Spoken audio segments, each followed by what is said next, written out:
Good evening, everyone, and welcome to class 3 in this series of Mastery of Loving. And this is the third class, and it really is about first love, first heartbreak. And we're going to continue to look at patterns. That has really been the theme that we've been talking about in the other two classes. There are faces I recognize and names I recognize from other classes and those who are new this evening. I want to first start off with saying thank you for being here, because you could be anywhere. But those who have come back, high five. It has been amazing to be a witness and a part of the conversations, the intimacy, the sharing, the growing, and the community that two classes have created. So I thank you. I thank you for your courage. I thank you for your willingness to take a look at this. It's not always sexy and comfortable, and it's enriching when we do it with a group of people who also want the best for themselves and for you. And that, I think, is an important part of what makes healing better, is when we can do it in communities. So that being said, I would like to normalize tonight's topic and say, like, if I could do a little warning alert, there could be some emotionality tonight. How if I could ask you to bring up slide 2? Right. There could be topics or something I ask or one of our group activities that may pick up something. I appreciate that. Be sensitive with yourself. If you need to get up and take a time out, you need to ask for support, whatever that is. I just really want to encourage you to do that. Why are we here for 6 months? There's a few reasons, but one of the reasons is one, I want to create an interactive class. I want to create community. And 2, we love and learn about loving over time and with others. We don't do it by ourselves. We may have to learn how to love ourselves, but even that, we really don't start by ourselves. So that's really why I did it, is to create that. And as part of a community I am part of, it was my way of acknowledging a gift I could offer back to my community. So that's where the 6 months comes from. Just being said, if you can keep going, Hal, thank you. I want to also say this. If we can go to slide 4, I'm going to just, again, preface everything said here stays here. This is like Vegas, people. What we say in this class stays in this class. Confidentiality really is, adds an element of trust. It's sacred. So I really want to encourage anyone who shares tonight or even listens and doesn't share, that they are doing it in such a way that they recognize other people. So let's talk about respect, boundaries. You get out of this class what you put in. You could be passive on an iPhone, and I respect that people are commuting. I even appreciate that you're doing 2 things at once. But if you want to get in here, get in here. Stay present, stay curious. And let's encourage communication in any way that can be. I want to do a really quick intro. I am Claudine Chiarmonte. I am a psychotherapist for 33 years this year. I am a coach, an ontological coach for the last 10 years. People are like, what does ontological mean? Ontological really is the study of the way of being. And our way of being is, how do we show up? If I want to have an evening of confidence, am I embodying confidence? If I want intimacy, am I in the space of generating that? So that is really what ontological is about. I'm also a retiree. I remember recent retreat owner. I purchased a retreat center in South Carolina. So that is new to my resume. And you'll be hearing more about that in the future. And I welcome all of you from the different communities, wherever we've met, or however ad you may have responded to. I'm glad that you're here tonight. Next slide. I'm going to be really quick about this. Our third class, as I said, is going to be on heartbreak, but it's also learning on how does this impact our attachment styles? How does it shape who we are in our future relationships and our expectations in life? It's a stacking situation, right? We learn, we shift, we learn, we shift. So that's what we're going to be doing tonight, is look at some of the phases of our learning. We've looked at others, and tonight we're going to look at a critical developmental piece. If we think about where this occurs in people's lifetime, first love, first heartbreak tends to be in the teenage years or early 20s. So I'm developmentally thinking there because I know what our future agendas are going to be. I want to highlight class 1 and 2 for a minute in the next slide. So in the first class, anyone who was here, they know in classes 1 and 2, we really were talking about our younger self, meaning our inner child, our patterns. We started with the breath of conception. How were we welcomed into this world?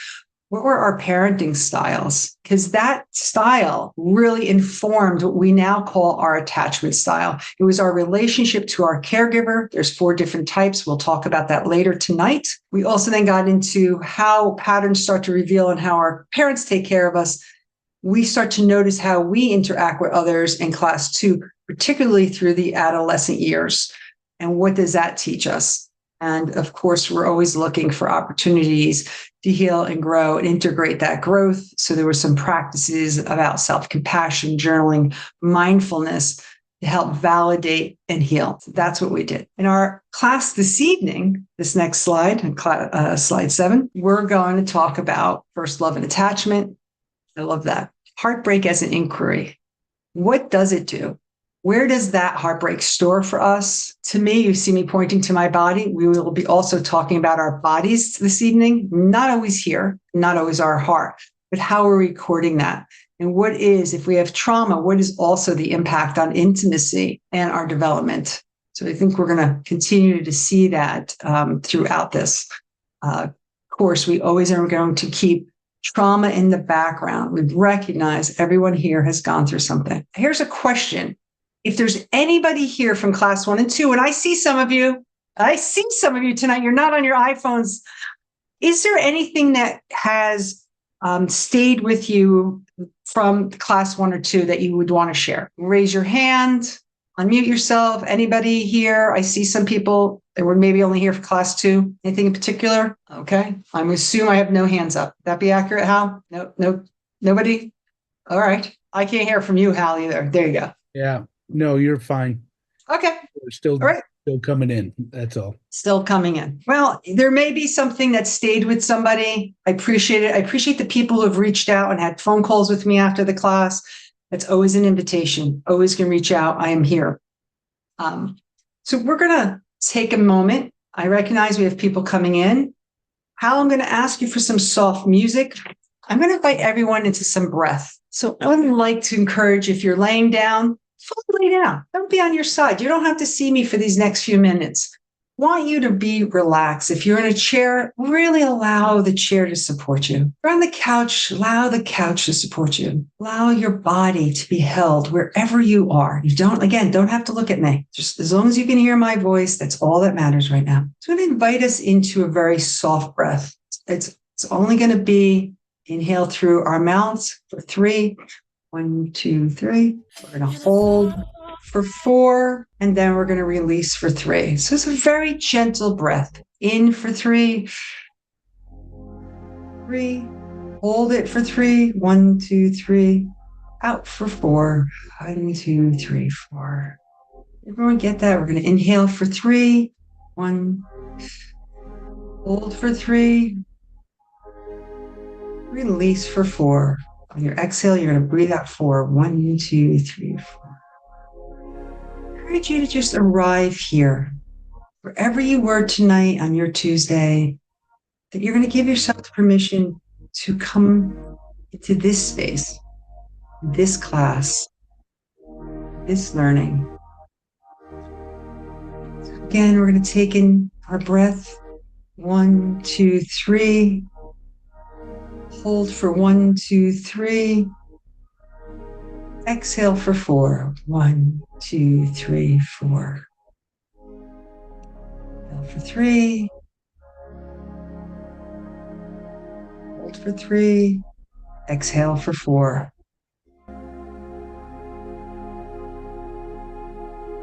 Inhale for 3. Hold for 3. Exhale for 4. Inhale for 3.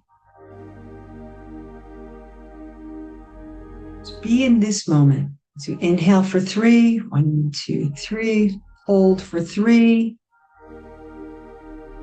Exhale for 4. Inhale for 3. Just picture yourself being supported by the universe as you continue to breathe in for 3, hold for 3, and release for 4. You're oxygenating 6 billion cells. You're giving them life and energy. You're nourishing your whole system each time we inhale breath. For 3. Exhale for 4. Knowing that there's no shortage, there's an abundance of breath. There's always more for you to have, more for you to experience. Every breath goes everywhere in our body, to our fingertips, our toes, back up. Our lungs are carriers, spreading this beautiful medicine of breath throughout everywhere. You are supported and nurtured. Continue to breathe in for 1, 2, 3. Hold for 3, 2, 3. Exhale for 4. We're going to do this for 1 more minute. Just want you to be able to relax and put our day aside. The generosity of some breath. Continue to inhale. 2, 3. Hold it for 3. Exhale for 4. 1, 2, 3. So, I'm going to do one last inhale together, and I'm going to encourage and welcome everyone into a loud exhale. So on your exhale, you want to make sound. Ready? So we're going to inhale for 3. 1, 2, 3. Hold it for 3. And now on your exhale, make a noise.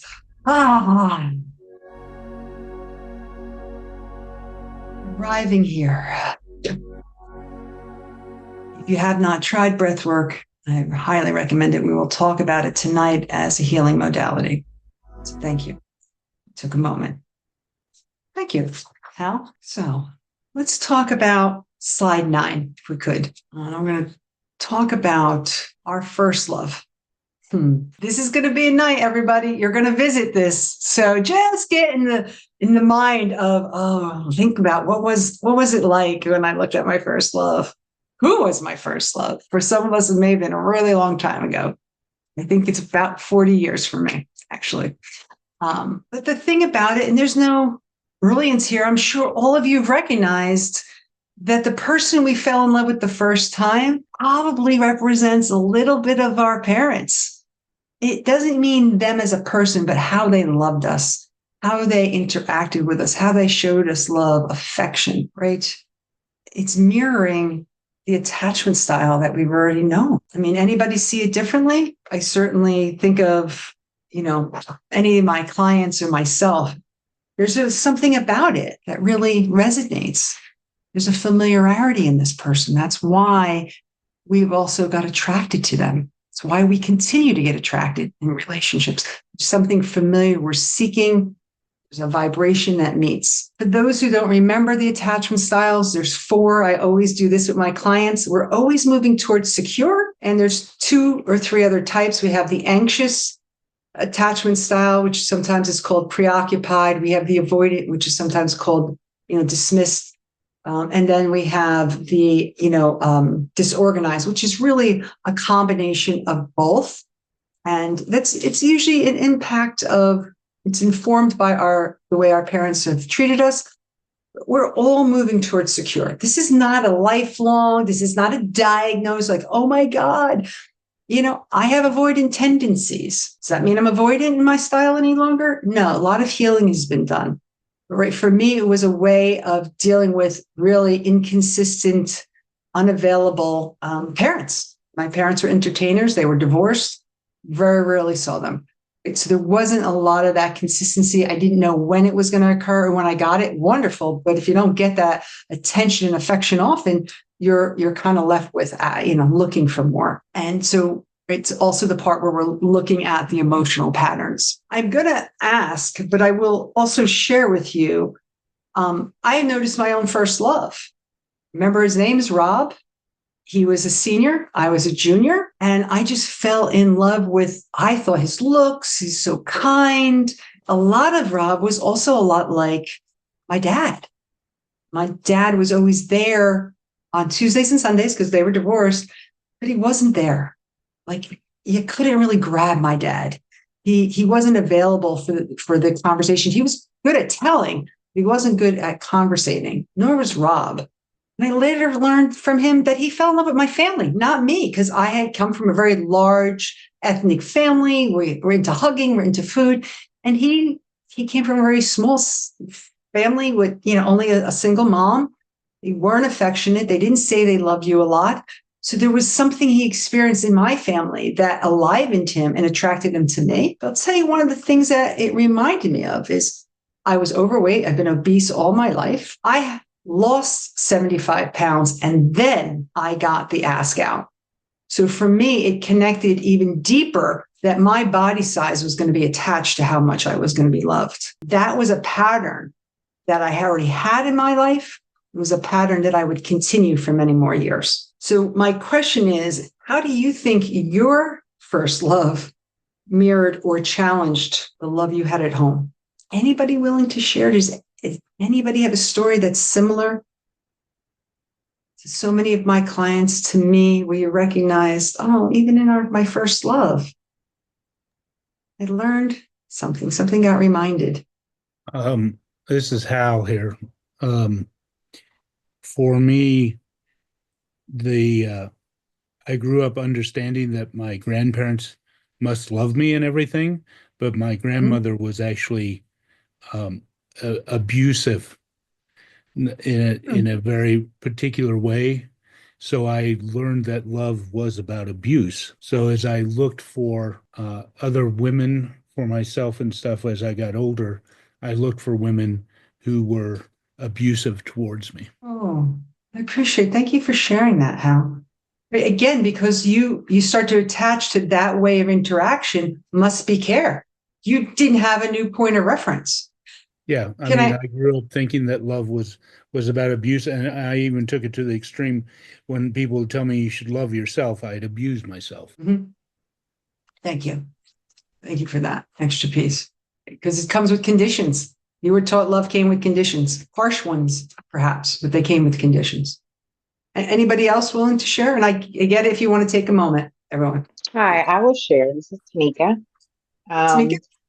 Hello. I would say for me, having a disorganized attachment, and I ended up having someone who was more secure. Parents are still married, and I kind of thought he was boring or whatever, and ended up leaving that relationship. And the next relationship, oh, I was so in love. But now I can look back upon that and see the traits that he had of my father, which was narcissistic. He stood me up for prom like a few hours before to tell me, oh, I didn't get my tuxedo.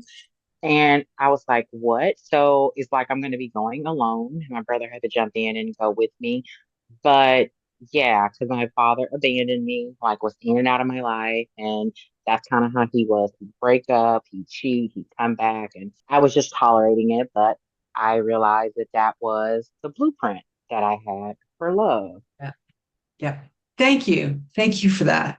Right. I noticed there's people in the chat are saying, no, mine was completely opposite. Perhaps, right? Again, it's not the personality, it's the interactivity, right? Like what you're saying, Tamika, that there's something about the dependability or maybe the lack of dependability, right? The way that they didn't honor you. It's just like how, like the conditions of love. I appreciate Exactly. that. I thought that was normal to, I'm fighting for my dad's love and waiting for him to come and all that. So I did that in so many relationships time and time again, just thinking that like that was normal.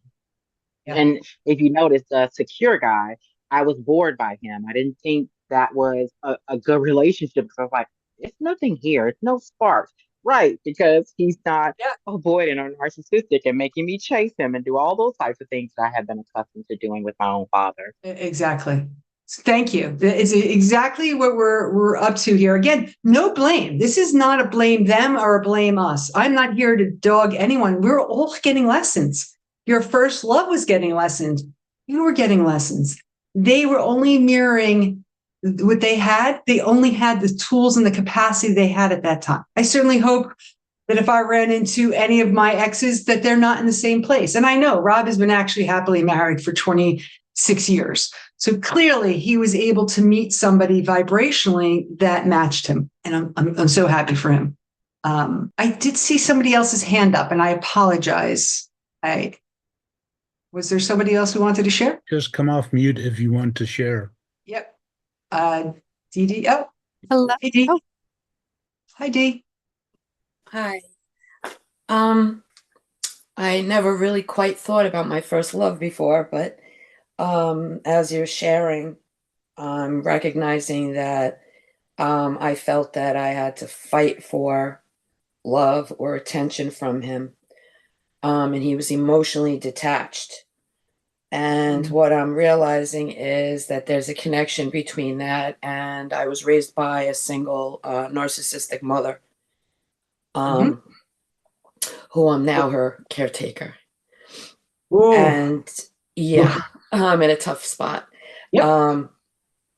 But I'm that just opened up something inside, just hearing this and sharing. Just thought I'd share. Thank you, Dee.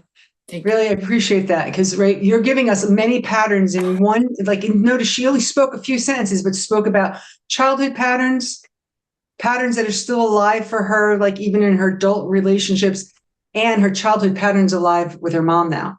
Right? It's not a bad, it's the awareness, because when we have awareness, we can make a new choice. We've talked about this. Healing is circular. It's not a straight line. We don't learn and change. That's not how it goes. We go like this.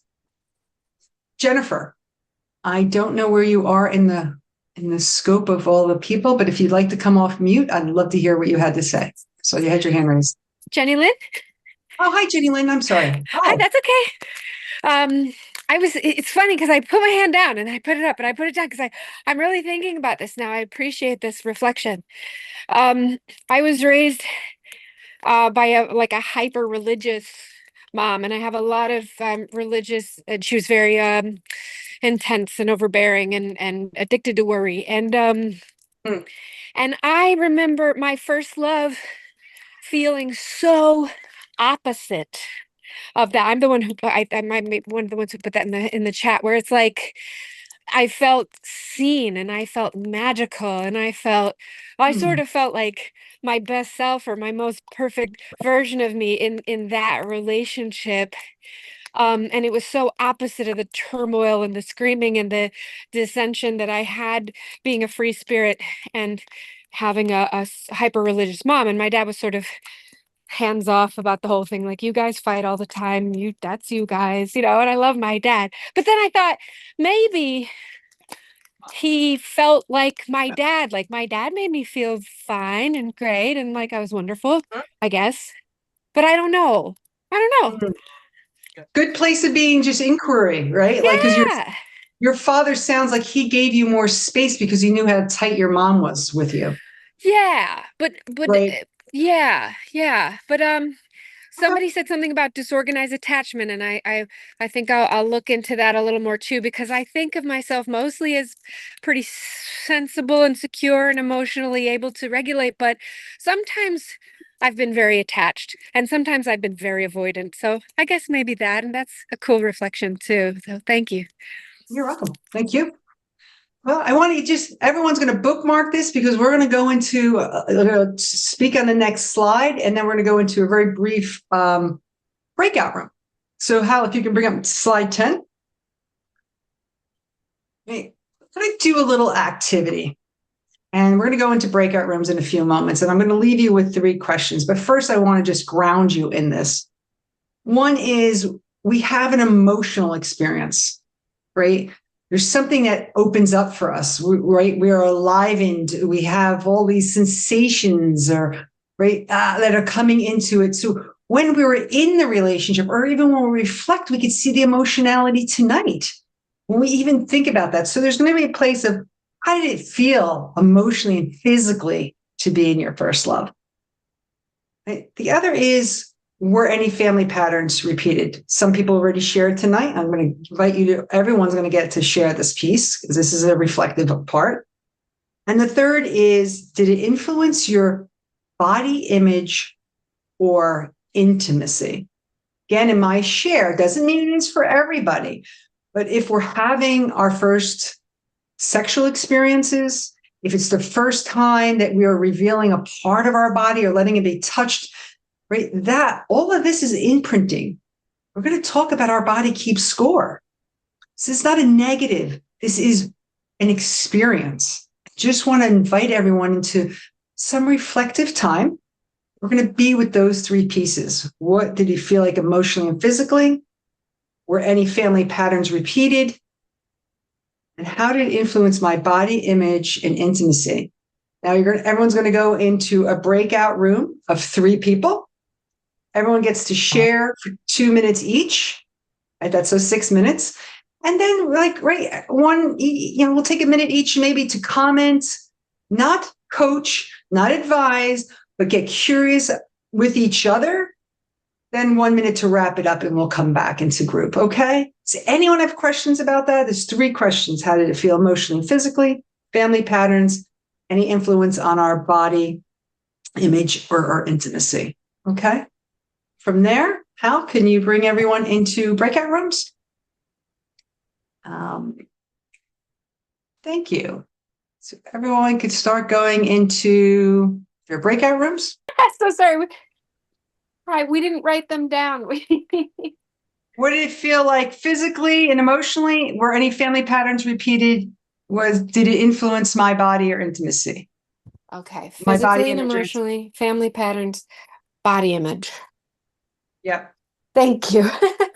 You're We were welcome. like, wait, what are the questions again?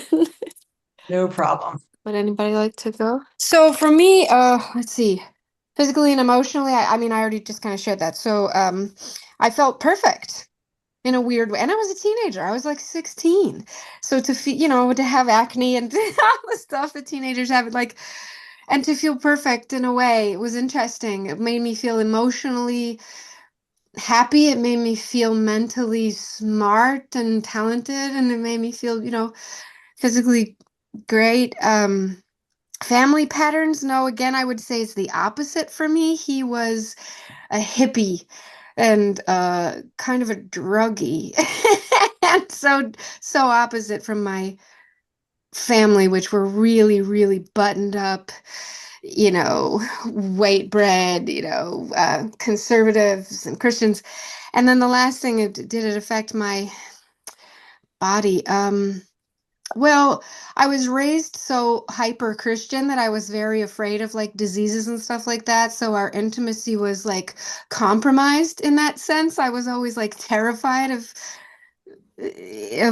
what the effects of sexual activity were. So I think that we got to do what we got to do. And then in the end, I broke up with him because I think he was dealing with drug addiction and I was too young to handle that.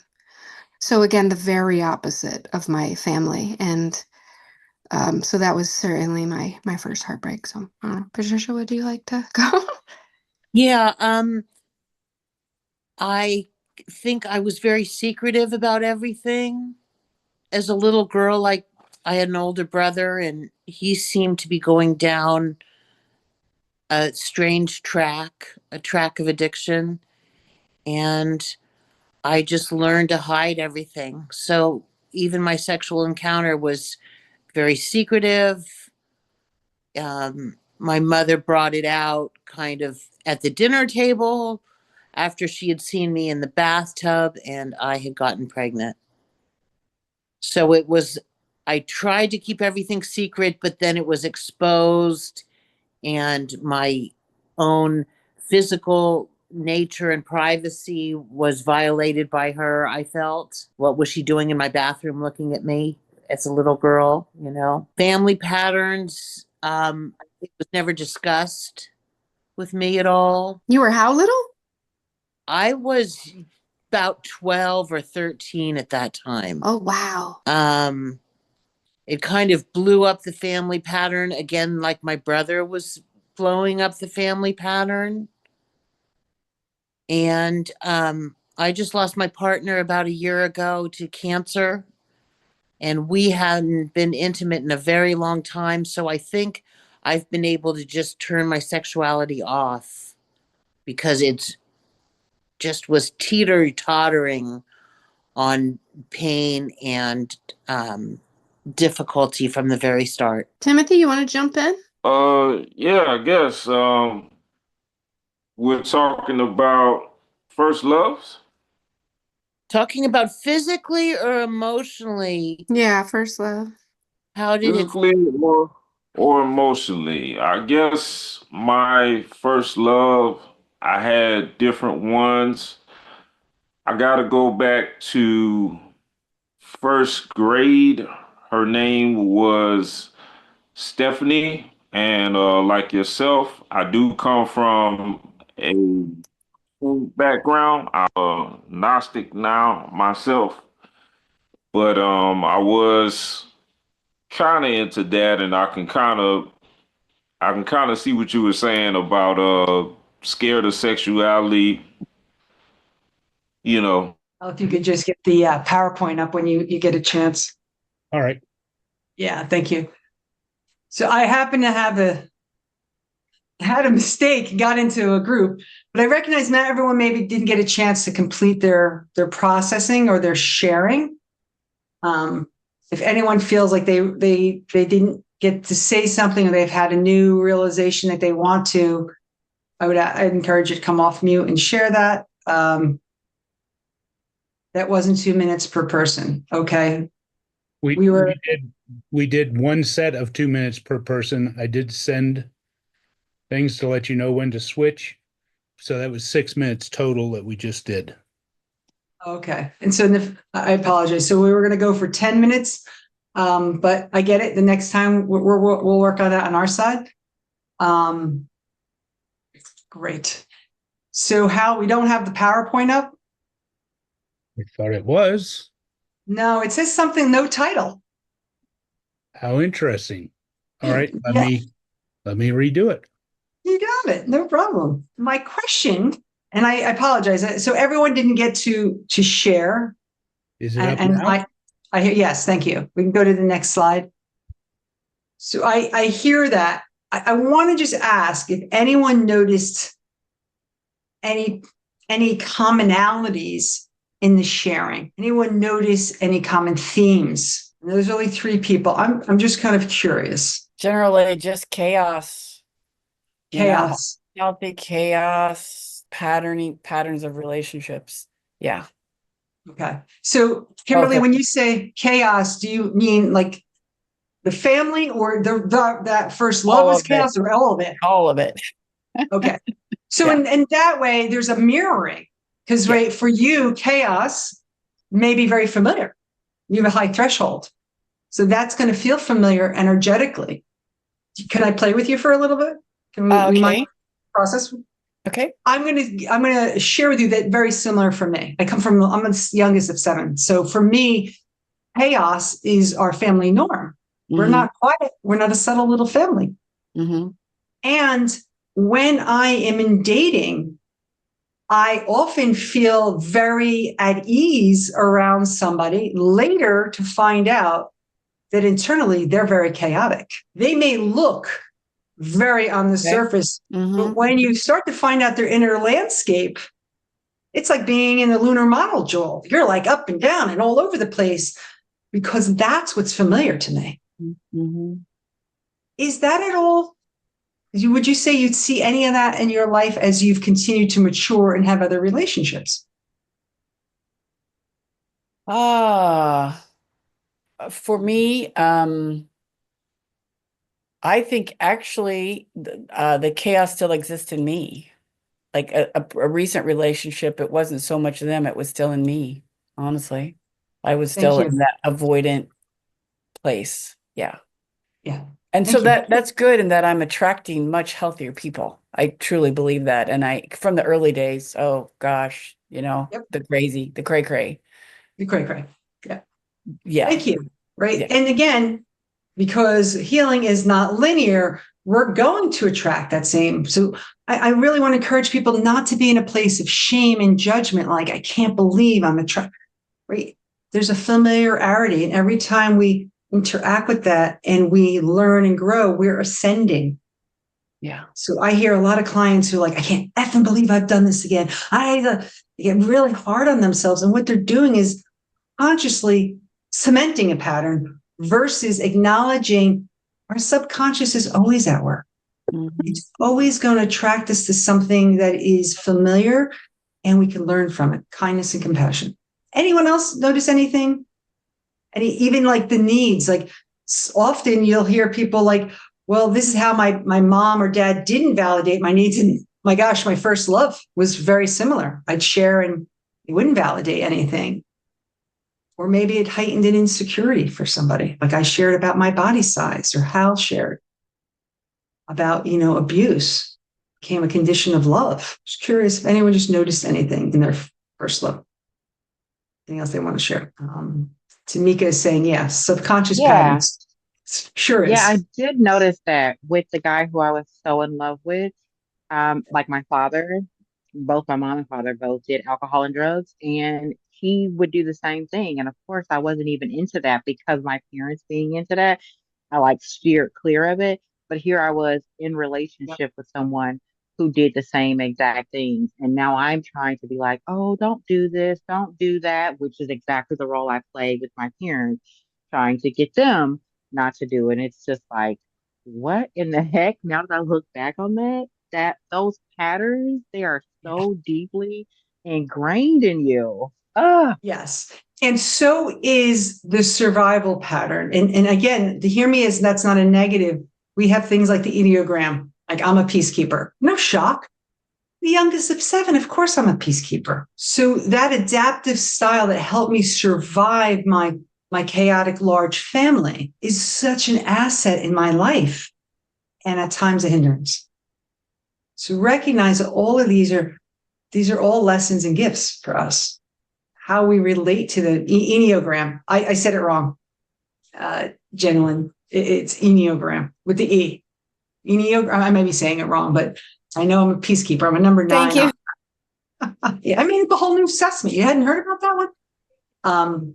So keeping this in mind as we move into heartbreak, because what we're learning is the attachment styles. Like I've made some jokes in class 1 and 2, like it's all over the internet, right? This has been around since the 50s. This is not a new body of work since Instagram came out. We have known how we relate to each other is a blueprint or a roadmap. It's not a fixed roadmap, but it tends to be, and particularly what someone had said, Inca, like it's a subconscious patterning. We're not sitting there going, I can't wait to meet another avoidant. It's our energy and vibe and the familiarity that attracts us to that person, right? So then what does first heartbreak do? Al, if you can go to the next slide, slide 13. In these last 10 years, go back one more, the 12. Right? If we think about these last few years, and I'm going to say 10 plus years in psychotherapy, I've been doing this for 33 years. I love what I do. And I could tell you what I knew then to what I know now has transformed, immensely in our field. Right? We were all trained to be, yeah, tell me more, to stay neutral, to stay blank, to elicit, how do you feel? Our job was to be a container of acceptance, neutrality. Right? I can remember the first few years. I really am not a good card player. I'm very affective, and I worked with abused children. And I was disturbed all the time by what I was learning, not about them, but what was done, what they survived. It's very hard to contain that emotion. But what we now know is that the quality of the relationship and rapport is the most healing part of therapy, not your training, not your degree, not how many years, that the quality of the trust and safety created in relationship with your therapist means more. So what I have found as I've evolved, our field has evolved too. We recognized right about 15 years ago from Van der Kolk that our body keeps score. Our body is holding memory. So heartbreak, we've now studied heartbreak is as damaging as a physical injury. It's physiological. It is not all psychological and emotional, right? At all. Yes, and it's stored. Our body remembers our first love and our first heartbreak. I was devastated. I don't know how any of you were, but I ended up missing freshman year of college. I dropped out. I got mono. I got very ill, which is typical. That used to be one of my ways I coped with intense emotionality. I got very sick. I lost freshman year at Rutgers University in New Jersey before I was ready to come back to college. Took me another year before I went back to school, right? Because it overwhelmed me. It flooded me. It was the rejection of all rejections. I lost weight for you. What more? The message it gave to me was that I was not lovable. It cemented the very thing that I had always carried. And I thought the relationship was proof that I was lovable. But I got left. Right? We were not really compatible. I'm not like shocked now in hindsight, but at the time I was devastated. I want you to think about that. What are you? What are the physical sensations? We talked about what it felt like emotionally, physically. Talked a little bit in the breakout room, if you got a chance to speak, about family patterns. But our body carries sensations, right? So that's where I'd like to spend a little bit of our next time together, is really looking at it. Anybody could think about any sensations attached to their first love or their first heartbreak. Because think about it, we were so nervous and anticipatory. And we had no point of reference to that level of pain that heartbreak would have. We've all lost things, and maybe some of us had traumas, right? I didn't process my family's traumas, so I didn't have anything registered. That was the first big pain. Now, of course, now I can process my parents' divorce was great pain. Understanding that my siblings were all being abused. I knew that, but I didn't understand those words. I couldn't protect my siblings. Of course, I became a social worker. Of course, I became a child advocate. 25 years in child welfare. So I had siblings that I could not protect. And I was the youngest. Didn't have that. That heartbreak didn't register till later. 17, right? I collapsed and flooded. That's the sensations I know. So heartbreak for me, bring me in. I fall in on myself. Does anybody else notice what happens for them when they feel pain? What are the sensations? And I feel it here in this region. Anyone else notice for them what happens? Your body, you may still hold it. Yeah. A lot of heart pain for over a year. Thank you, Liz. It truly does. When people talk about heartbreak, it hurts. We know it physiologically. That's how significant injury is. Just curious if anyone wants to share. In my chest, Tamika's saying she feels it in her back and gut. Hal in his chest. Whoa, Liz threw her into premenopause. Not shocked. I feel for you as a woman to woman. Not shocked though. This kind of heartbreak are things that cause things like cancer. People don't resolve this level of pain and they get older, but we're talking about our first heartbreak. So hear me. I recognize that everyone's recognizing heartbreak really does live in them. I don't know who Y Castellano is, but right. She said in my heart and gut. Jenny Lynn is like in my face, my eyes quiver, my jaw. Yeah. Katrina saying deep depression, stopped eating, I isolated. Some became a hoarder, weight loss, obsession, tears, depression. Heartbreak has impact. It's really what I want everyone to recognize. And that's really why I knew it was important tonight to talk about where it's living in us. So what I'd like to do is ask everyone We can go to the next slide. Now, slide 14. I'm sorry, 13. Great. So heartbreak could impact our future relationships. I think we all know that. That's not a major thought there, Claudine. It's going to add to the unresolved trauma and attachment issues.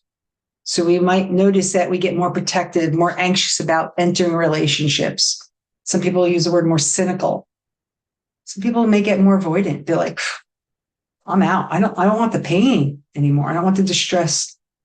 Right? Or they get into relationships very quickly. I have friends that one ends and I can't keep up with them. I don't mean that they're moving so quickly, but they're really not pausing between 1-2 year relationships. They're moving into something else because that discomfort and the pain are too great. But when they get back in the relationship, that pattern that was alive in the past one is still right here in the present one. Or they're avoidant. They're very protective. And so emotionally, they don't get more intimate. I want to speak tonight about all of those events in our first heartbreak that have happened. Every heartbreak after are all opportunities for healing. Always an opportunity to foster resilience, break a pattern, break something, or even bring something from the subconscious to the conscious. That's really what we're also doing here. Is more that we tell our story, more that we talk about it, it's not in isolation any longer. You bring other people into it, you get more perspectives, you open up your own worldview. Just would like everyone to think about, right? You're healing by even being here tonight.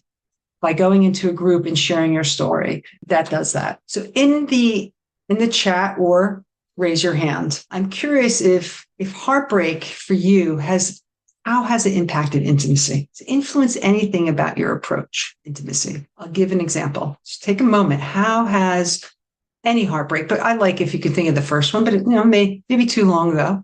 I have to be honest with you. I couldn't tell you from my first to second relationship. I know it took some time, but I will say I never pursued anybody again. I told Rob that I was attracted to him. I was 16 at the time, probably getting close to 300 pounds. He was ridiculously thin. I did not tell anybody I cared about them until I was 55 years old. Doesn't mean I never told anyone I loved them. I just didn't go forward anymore. I sat back. Even when I was attracted to somebody, even when they were giving me signals right to my face, I played like I didn't see them. I had to be so sure that I was wanted before I would even reciprocate or acknowledge. That I know came from my first heartbreak because I did put my head out there for the first one. And to me, it was harmed. Anyone here? Everything is still influenced. That's from Kimberly. I don't get close to a romantic partner. Can't trust myself. Takes a lot of time to trust. So trust for 2 or 3 people they're sharing in the chat. It reinforced something about trust. I would drop my needs to meet theirs, people please, empathetic, codependent in most of my relationships. Yeah, Tanika, thank you for sharing that. These are where the patterns of people pleasing are starting because we'll do anything to assure no harm. We don't want pain. And please feel free to come off and share. You don't have to just write. If anyone wants to raise their hand or come off mute. Liz says burned too many times. Right? I don't know what that means, but I know what it means, but I'm assuming, Liz, that means that you're hesitant. Even though you probably want to be in a relationship, there's another party that's hesitant. Like, just going to get burned again. So if I think I'm going to get burned again, am I going to go all in? Because our brain will not let that happen. Your heart may say, yes, I want this. Brain's going to be like, no, relationships are danger, kind of like Hal was sharing with us earlier. Not saying Hal does this any longer. But if relationships are a place that I'm going to get burned, our body will intentionally make sure we don't get burned. We're going to do something to make sure that that's not going to happen again. Someone else said, I dilute my feelings. I kind of gave up. No love would ever be that love. So what the heck? And what does that love mean? Can I just expand on that? That's sure, me. feel free. So I feel like I'm sharing so much. I'm sorry. The one thing too that came from a family pattern was that my parents actually met when my mom was 15 years old, and they got married when she was 19. And they're this very sort of Romeo and Juliet, star-crossed magical love, whatever. So I thought when I met my first love and I was 16, that was it. Like, that's what happens. You meet them when you're 15, 16, that's your love, you marry them. And then when I broke up with him because of his drug addiction problem, I thought, well, I just gave love away because that was the love. I'll never have it again. That was it. That was my one chance for the forever love that I've seen my parents have to this very day. And so I think that what I've carried with me was like everything is just kind of settling or a bit of companionship, but I had love and I gave it away. Love and I gave it away. Yeah. Wow. Right. See, these patterns. Yeah. Thank you. Thank you for that. Dee, yeah. See, I wanted to reflect on what she just said, that Sure. I think I'm at the stage in life where I don't even know what love is anymore. Because of what she just said, that, you know, you think you love someone, and you give and you give and you give, because I'm an overgiver, and by nature, because I always was, I grew up thinking that love was earned and didn't come naturally, and there was always conditions or criticisms or anything like that. So when my last relationship, I definitely brought in my first love and heartbreak into it. But I really don't think that my heartbreak really is just geared towards a first love or anything. My heartbreak started with my mother. Yep. She broke my heart. So I carried that through life. Not even realizing that my whole life, my heartbreak started with my mother and her maltreatment of me. So I didn't realize that until 7 years ago. And I'm an adult woman. I just retired, and I just found out 7 years ago the impact of what my mother did for me in life. But anyway, I found that I'm at the point in life where with my last relationship, that I thought he loved me, but yet he betrayed me so many times. And I don't mean by cheating. I just there was just certain loyalties and disrespect, and that occurred in the relationship, and I allowed it. And that is not someone that I've ever been in my whole life. So as an adult, I'm trying to piece together with who the hell I am now, because before I would never tolerate betrayal of any kind. My walls go right up and I walk away. Now I was so tolerant in this relationship that it was borderline abusive. So Thank it's, you. I don't know where to, I'm so fractured in Yep. love, I'm using quotes, and respect, loyalty, boundaries, everything. I'm questioning everything at 55 years old. Thank you. Appreciate that, Dee. Appreciate your courage even saying that. I'm going to guarantee there's other people here that may have some of the same exact questions that you just put out there. And no time is a bad time to be looking at this, because guess who gets to define all those standards? You. Not Hallmark, not some person on Instagram, not me. It really gets to be your standards. That is the healing that you get to do, because people pleasing is actually not an act of kindness. It's not actually love. It's self-abandonment. I say that as a recovering people pleaser. It is an attempt to get love. It is not from love. It's more of a fear-based, it's a survival pattern. So I really appreciate what you're sharing. And that is a therapeutic journey, though. Very possible one, and a therapeutic journey to recognize that, wow, my childhood pattern is still alive. And even at 55, I'm going to get to do some work around that so I can have love on my terms. That's what I would say there. Dee, you had your hands up. I see a lot of other people too. Some people talking about lost childbearing years, over attractions to avoidance.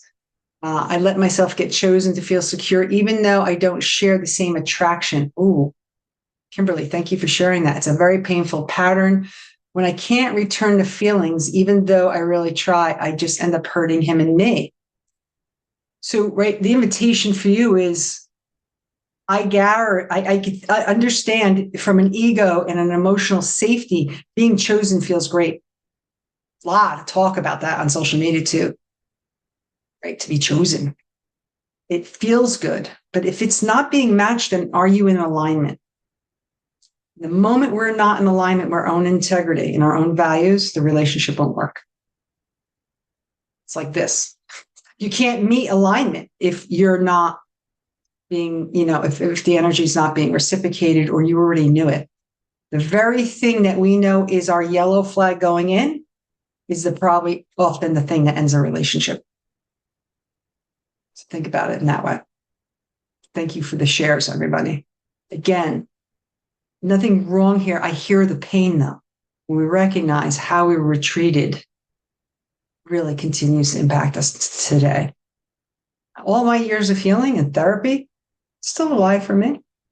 Right? Our hope is that the impact gets smaller, doesn't go away, but the charge lessens.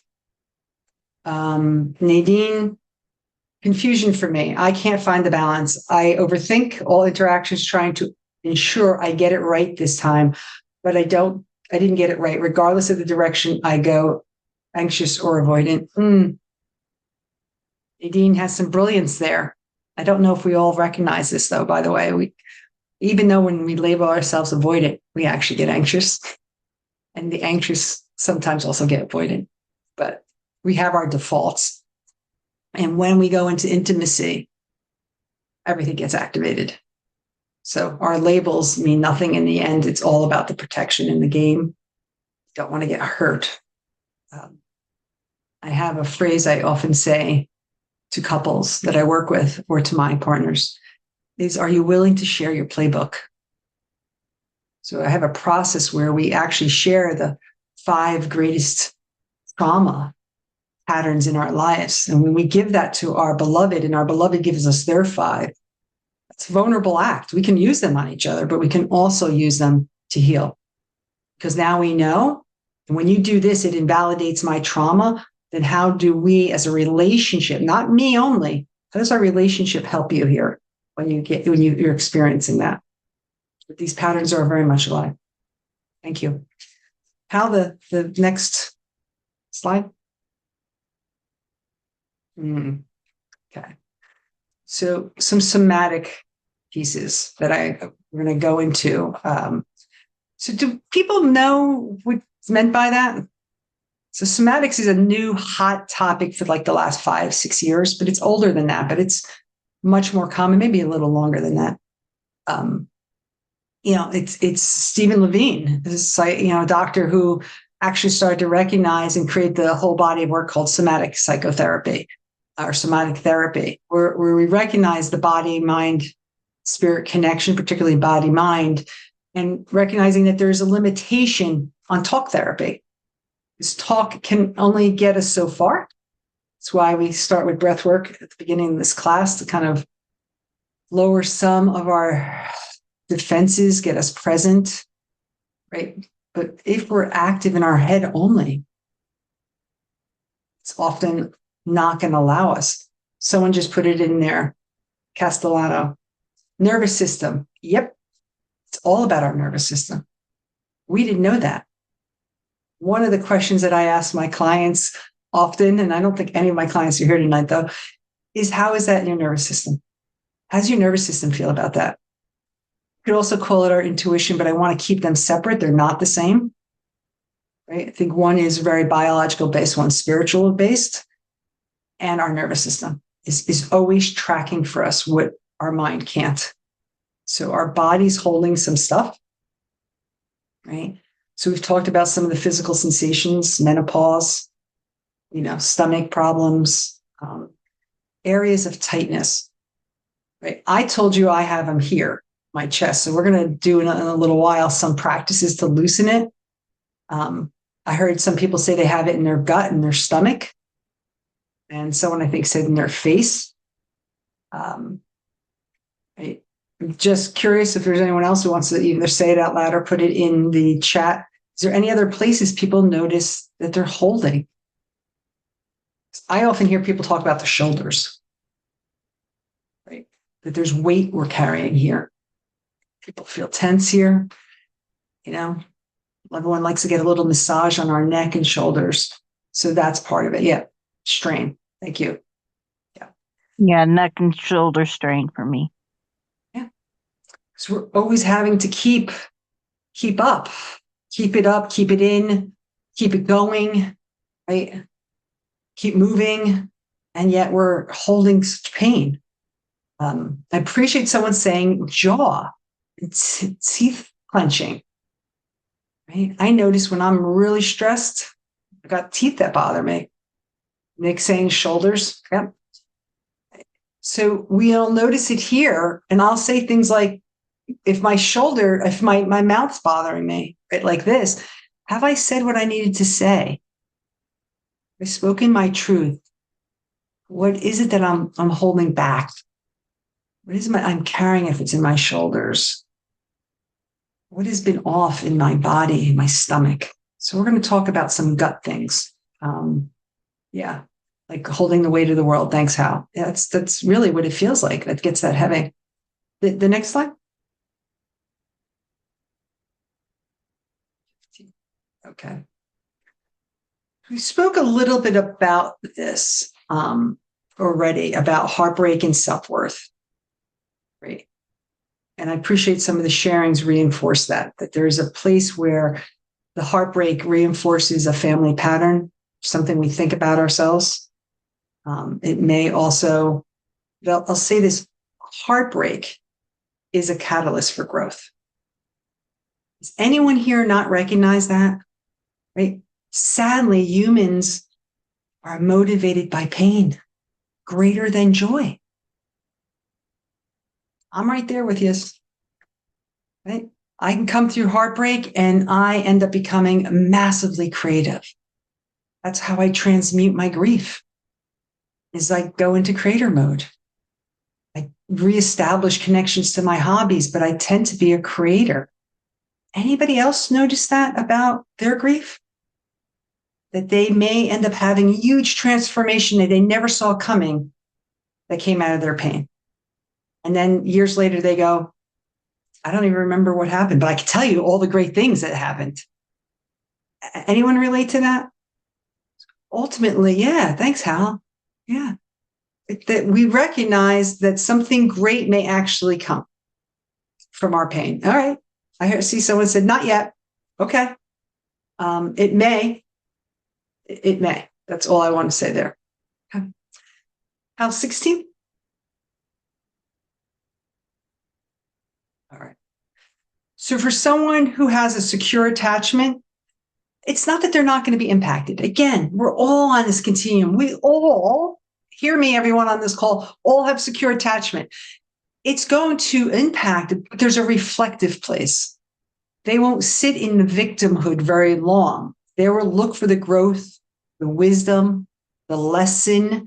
That tends to really be how someone who is securely attached will allow it to be a catalyst.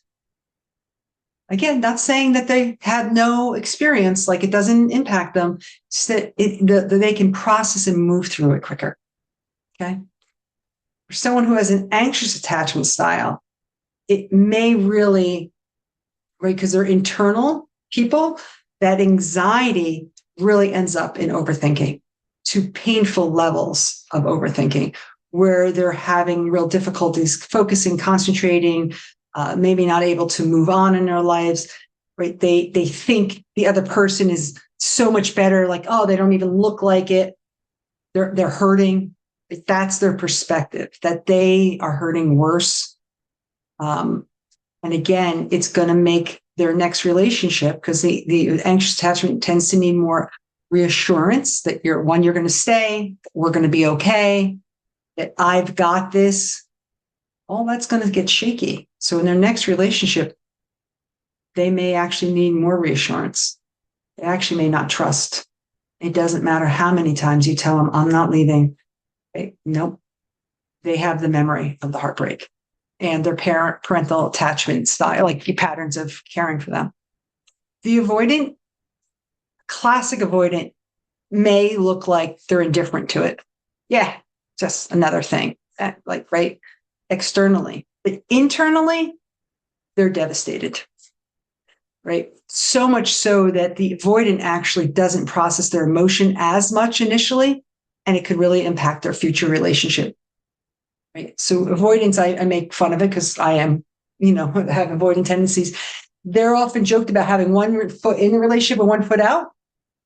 This may have them have like a half a foot in and 1.5 feet out. And I don't say that as that's a good thing. That means it's that much harder to trust and lean into vulnerability and intimacy in the future. So just want you to think about where that may be for you, what dynamic that may start to create. I heard the word people pleasing before. I hear people who go into like emotional distancing or silent treatment, overdoing, overcompensating, overfunctioning, overachieving. Just want you to think about what patterns, survival patterns. So it's not bad, wrong. These are subconscious survival patterns established early in life. They may actually get reinforced here because I have to lean on this to get love. For me, it was people pleasing. Right? I'm really great at predicting needs. Youngest of 7, I got a lot of training as a therapist, let's be honest. So again, I want to just note that. Does anybody want to share anything that they have noticed has come out, or, with yourself, something that maybe you do to protect yourself more, or survival pattern, rescuing others? Somebody wrote caregiving. Anyone want to get off mute and share? Caregiver. Yeah. No doubt. You go into a lot of caregiving because, right, if I take care of your needs, why you would leave me, right? That's what our brain tells us. Somebody said all the above. Isolation, right? That is definitely one of the practices, a survival practice. I go into isolation. You can't get near me. You can't harm me. You can't hurt me. Okay. I get to decide when I come out and do that. Yeah. Thank you. I was going to say one of my things has been also wanting to be a rescuer and caregiver as a way of sort of buying one's love. Thank you, Hal. Yeah. Makes sense when you shared with us that the abusive relationship pattern, right? What your grandma taught you. So rescuing would really make sense. And let me ask you, Hal, is part of what you did in terms of rescuing also maybe what you wanted to experience? Like someone rescue me from this? I am sure that there's parts of that there. Yeah. I mean, part of it is I was as much, I would refer to it as prostituting myself to get the love back from people, make myself so useful and needed that they wouldn't want to let go of me. Yeah. Thank you. Does everyone even understand what Hal meant by prostituting? One of our survival patterns that we all may have, that doesn't mean we all use, is I'll overgive of me to secure love. Or I'll give myself, form of codependency, definitely, Liz. Yeah. Really damaging because we self-abandon in that moment. Thank you, Hal. I think, Dee, you had your hand up. Did you want to share something? I come off mute.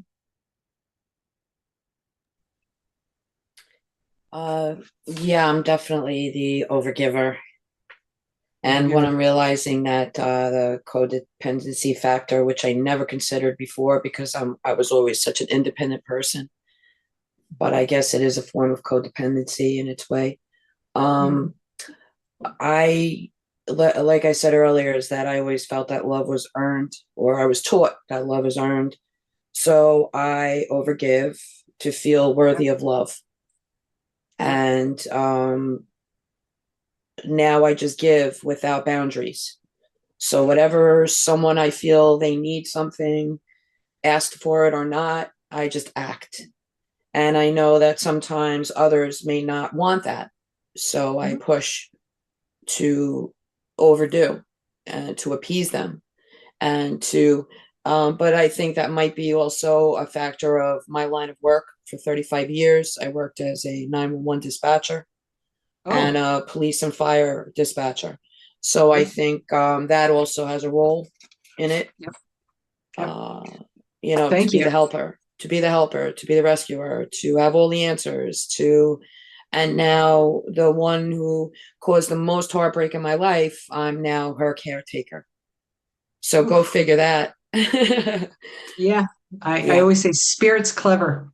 Yeah. I appreciate what you're bringing in, and Nick, in the chat called it fireman syndrome. Excellent. I've never heard that term, Nick, but that's a great experience of it. Because in that moment, when we're rescuing, are we really doing it for them or us? Right. That's the thing here, right? Giving without boundaries or giving to rescue, both are really not acts of love. They're loving, but they're not a mutual, reciprocal, attuned experience of love. It's, I'm giving, for love. Secure that. Right? Because love with boundaries is the healthier thing. I think for all of us, we know that. And being in your field, I'm a social worker. Someone just wrote about, right, being an RN. That's what we get paid for, is to take care of others. And often in hospital systems, child welfare system, mental health systems, we're giving, or 911 systems, we're giving beyond a paycheck. And I'm going to say this, nothing against men in the rooms. Women are also socialized and rewarded for overgiving. So it's a very confusing message. It's like, right, I have to earn love. That's what we're supposed to do. It's very confusing. That's what I want to say. We all need. Is that, I don't know if that's the same that you had your hand up. Yeah, I just wanted to respond quickly to that. So in the end, what I'm finding is that I'm not sure I even know what love is. And I'm not sure if I ever felt it or gave it. And because it always appeared transactional or conditional on others and, others' end. But now I'm realizing that maybe what I gave was conditional too. But I always thought that I gave unconditionally because I never wanted anything in return. But I guess internally, maybe I did. We all want to be loved. What a journey to set out at 55 to go, I'm going to decide to determine and define love for me now. I mean, that's what I would wish for you. Go to workshops. Go, like coming here, going to other things, start reading, listen to podcasts on love, and you may end up creating a whole new set of conditions and standards of love that you've never even thought about, right? That's a great inquiry. That would be my invitation for you. Oh my God, I'm going to define love because these definitions and experiences haven't worked for me. I want to develop what I want. And it does start. Hal put it in, work on loving yourself, because that is the key. Big key. We define the conditions right here. The standards get met here. Am I treating me in the way that I want to experience love with another? That is the biggest piece. Hal, if we can go to the next slide. You've heard me say, am I giving it from love or for love? That's actually a little thing I do for myself. That's part of my recovery from codependency. I recognize there's times I'm doing it because I want to be loved for what I did for somebody. In that moment, then it's not from love because there's an expectation attached to it. Go into a group activity. This time we will keep you in for 10 minutes. Everyone's going to get a chance to share, full 10 minutes, 2 minutes each to share, 2 minutes at the end as the group to process. I want you to think about, where are we seeking love? What are we seeking in love? People talk about love is all these elements. Right? People talk about it as energy. They talk about it as an experience. They talk about it as a noun and a verb. It's part of the criteria for a relationship, along with all these other aspects like, trust in time, quality time, communication. So are we seeking it from this place of, it's going to fulfill me, it's mutual? Right? I use the words mutual, attuned, reciprocal. That's what love gets to be for me, with me and another. Is it fear-based? Am I doing it from anxiety, from dependency, from subconscious patterns? That's where I really would like us to be. Am I doing it from a motivation of greatness, that I recognize that we're all interdependent, right? Some of my friends and I were talking this weekend, like, oh, I think I might be codependent with my boyfriend, or we may have trauma bonds. Show me a couple that doesn't have aspects of trauma bonds, aspects of codependency. We all are in a co. For you and I to be in a relationship, there's already a co. Where we go with awareness is important. So ultimately, we want to go to interdependence, not codependence and not independent, that we can both rely on each other. So in our groups, I'm going to ask you to talk about 3 things that you seek in love. And can you identify whether or not they're rooted in fear or an authentic desire? Just in your breakout rooms, you're going to just share your reflections on this. So think about the question I'm asking you. What are 3 things you seek in love? I used attuned, mutual, reciprocal, consistent. Consistency is big for me. So I didn't have consistent parents. It's a real big trigger. So I'm aware I need attunement, consistency, and that reciprocal mutuality. I know I have fear-based relationships. At 57, my relationship pool has gotten very narrow, including my friend pool and my communities I'm a part of. We're going to go into breakout rooms and you're going to share the 3 things, or you could just share your insights. 3 things, and were they rooted in fear or authentic desire? You're going to each get to share an insight with each other, what you want in love, and if you're noticing if it's fear-driven or authentic desire. How can you put us all into, okay, Dee is not going to be able to join.